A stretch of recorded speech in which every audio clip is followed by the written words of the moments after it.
Hinayla ni Denji ang cord niya at tumalon diretso sa Eternity Devil. Nilabanan niya ito ng todo, puro hiwa at slash sa lahat ng makita niya.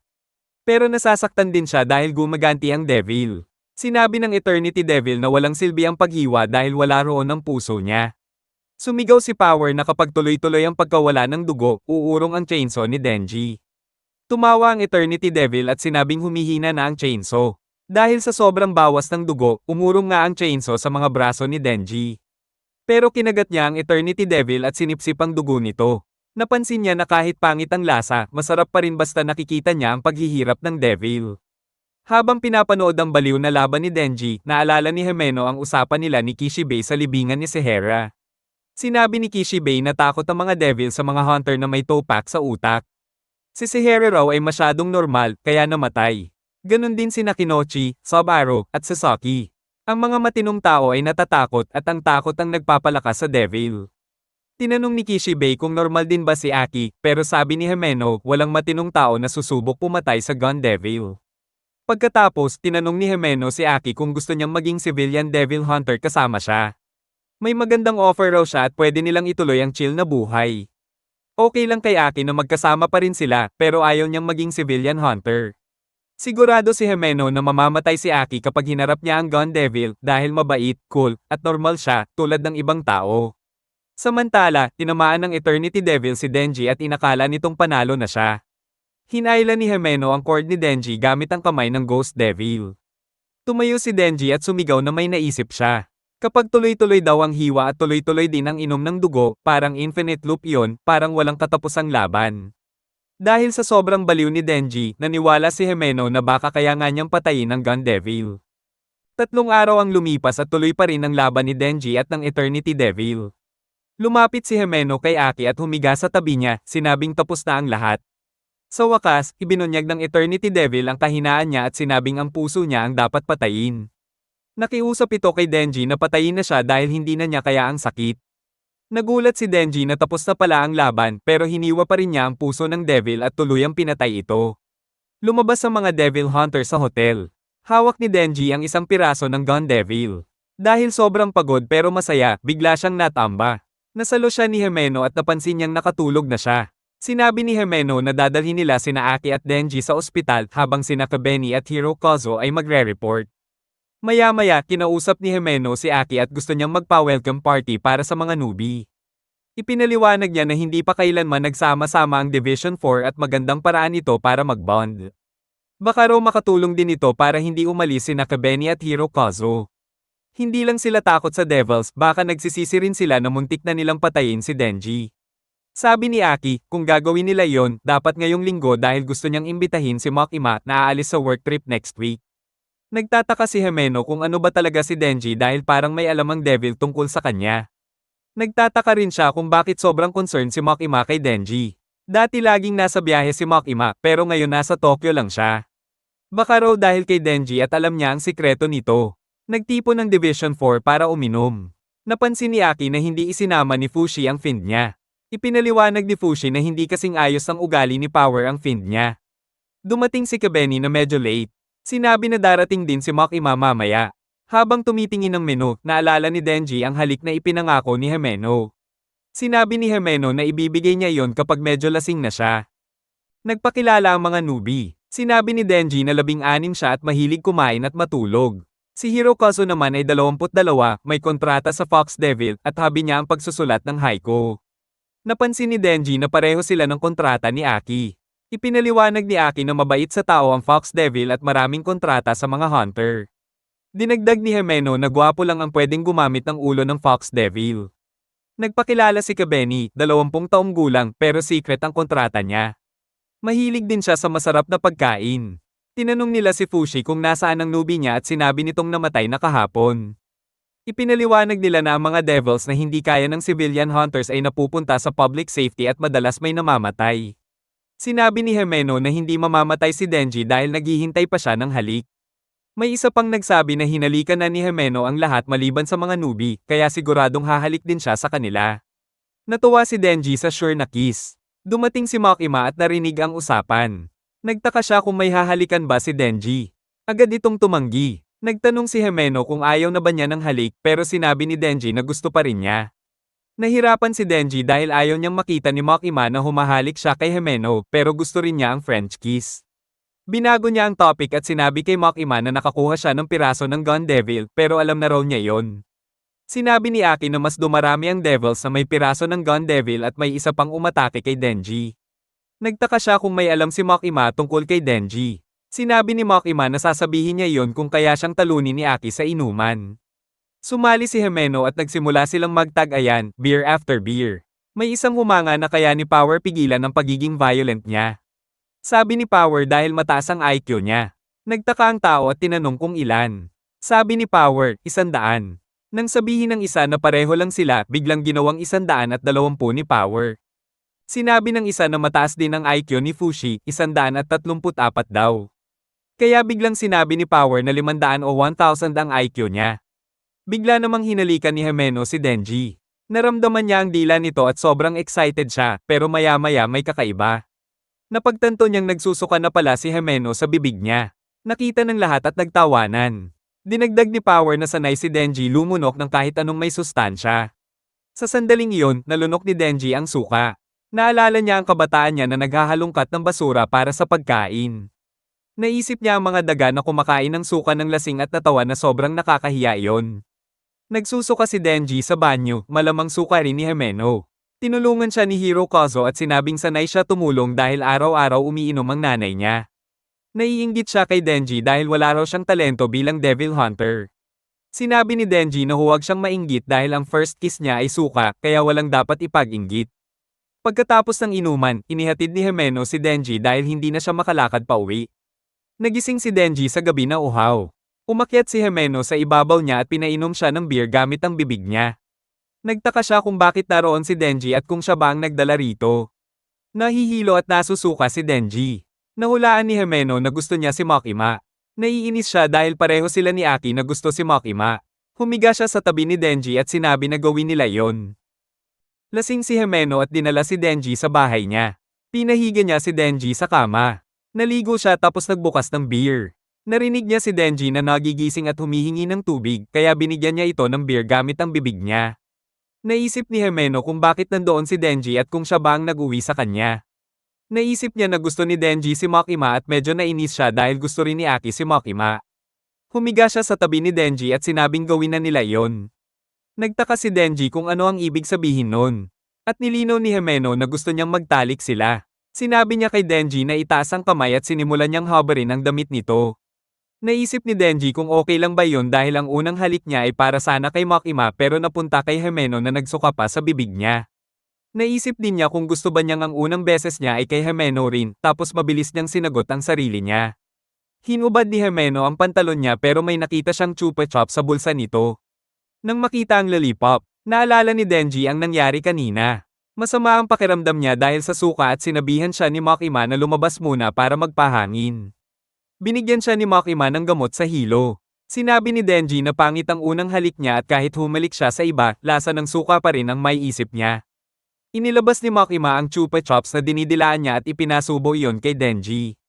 Sinabi niya na hindi niya makakalimutan ang lasa ng suka pero makakatikim siya ng maraming first time tulad ng unang indirect kiss na lasang cola na chupa chops.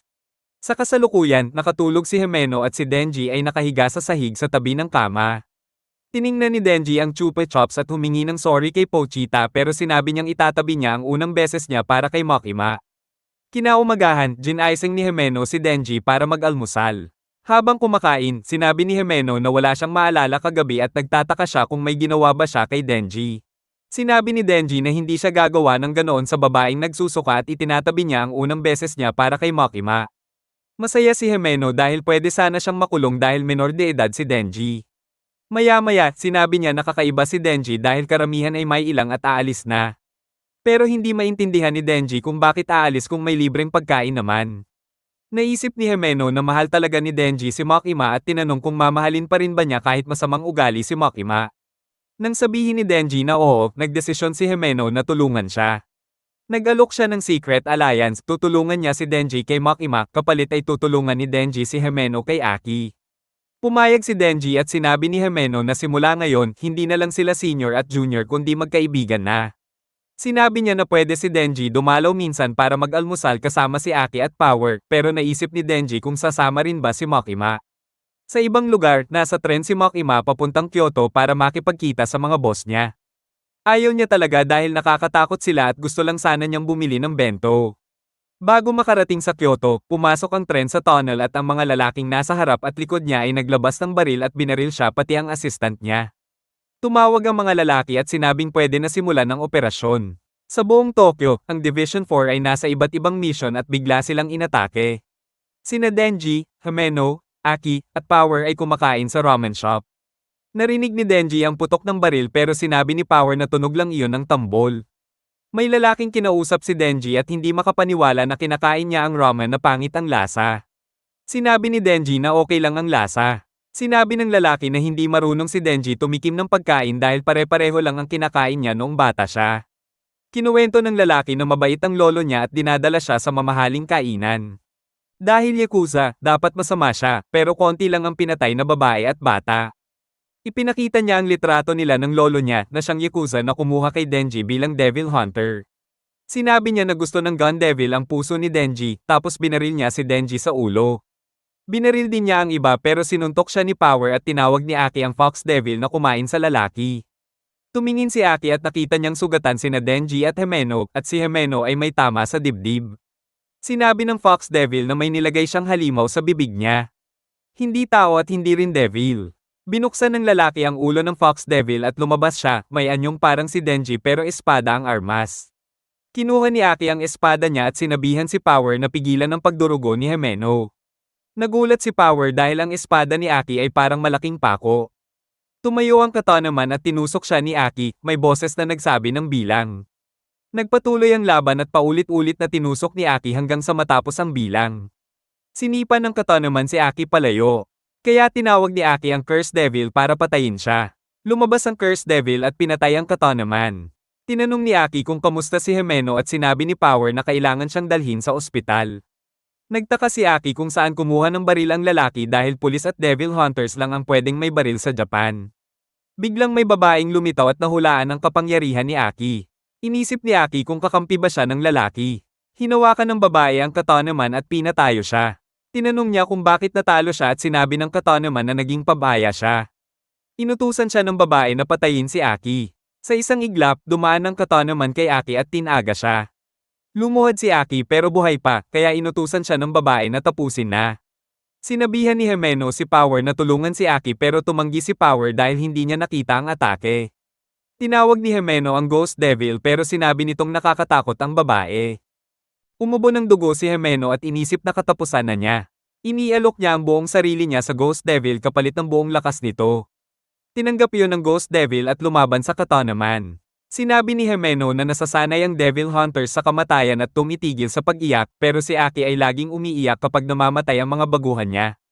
Masarap daw sa pakiramdam na may umiiyak para sa'yo. Habang nagpapatuloy ang laban, nawala ang mga braso ni Himeno pero naitulak ng Ghost Devil ang katana naman. Sinabihan ni Himeno si Aki na huwag mamatay at umiyak sana siya para sa kanya. Humingi ng tulong ang katana naman at tinawag ng babae ang Snake Devil na kinagat ang ulo ng Ghost Devil. Natalo ang Ghost Devil at pagtingin ni Aki kay Himeno, damit na lang niya ang natira. Ginamit ni Akane ang Snake Devil para patayin ang Ghost Devil. Sinabi ng katana naman na tumakas ang Fiend pero sinabi ni Akane na hindi iyon mahalaga dahil ang target nila ay ang puso ng chainsaw. Biglang may kamay mula sa Ghost Devil na humila sa cord ni Denji at yumandar ulit ang chainsaw niya. Nag-transform si Denji bilang chainsaw man at naisip niyang masasamang tao ang mga ito. Masaya siya dahil gusto niya ang bad guys kasi kapag pinatay niya sila, walang nagrereklamo. Tumalon si Denji at sinugod ang katana naman. Nag-report si Akane na nakikipaglaban sila sa chainsaw sa ikatlong palapag ng West Norima Building at humingi ng backup. Naglaban si Denji at katana naman at parang tabla lang ang lakas nila. Dumating ang dalawang lalaki para tumulong kay katana naman at sinabihan sila na barilin ang braso o puso ni Denji. Pero bago pa sila makaputok, pinabagsak na sila ni Denji. Nakabaril pa rin ang isa at ginawang hostage ni Denji ang lalaki. Sinabihan niya ang katana naman na huwag gumalaw. Biglang lumuhad ang katana naman. Pamwesto, at sa isang iglap hiniwan niya si Denji at ang kasama nito sa dalawa. Binuhat niya si Denji gamit ang hawakan sa ulo nito at bumalik sa normal na anyo. Sinabi niya na siguradong patay na ang mga Devil Hunter dahil hindi sila panalo laban sa baril. Sa ibang lugar, sina Hirokazu Arai, Fushi, at iba pang miyembro ng Division 4, kasama si Makima, ay binaril at napatay.